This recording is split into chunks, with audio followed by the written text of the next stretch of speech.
audiences, readerships, ordinary people are not allowed to know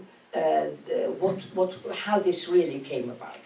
So it has to be seen, and when Anthony Lehrman speaks so well about a subject he's an expert on, which is anti-Semitism, you see very clearly the weaponization of anti-Semitism for precisely the same end. So in other words, if you want to keep Israel in a position where it is not held accountable at all, one of the arguments that Israel would make would be, well, everybody hates Jews.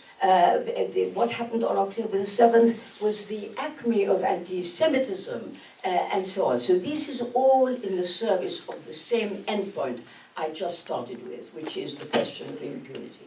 Finally, if our chairman will allow me, I want to just make two final points.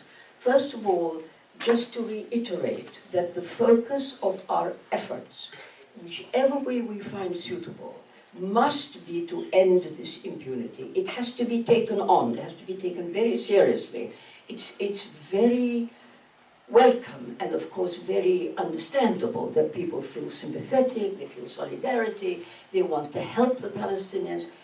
I promise you the best way to help Palestinians is to end Israel's impunity and make it accountable for its crimes.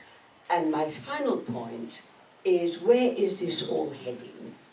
What, after all, when the dust settles, God knows when that will be, what do we want to look forward to? What is it that we want to see? People talk about justice, they talk about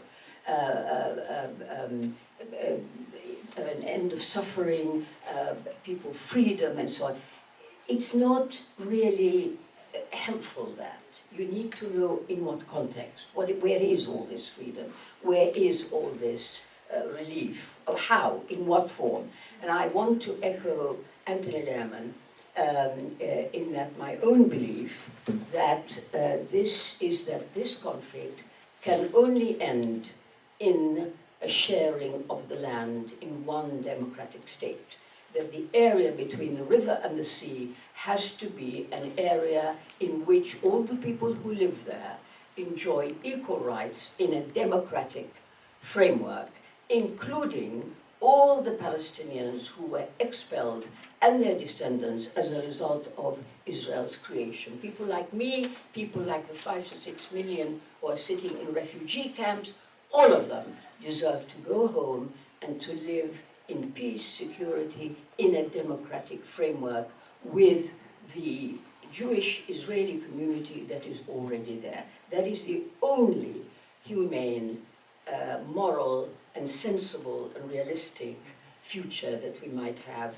And I wish I had brought my new book for you to look at, which is a book I published this year called One State, the Only Democratic Future for Palestine-Israel. So thank you very much for your attention. Thank you very much, Ghada.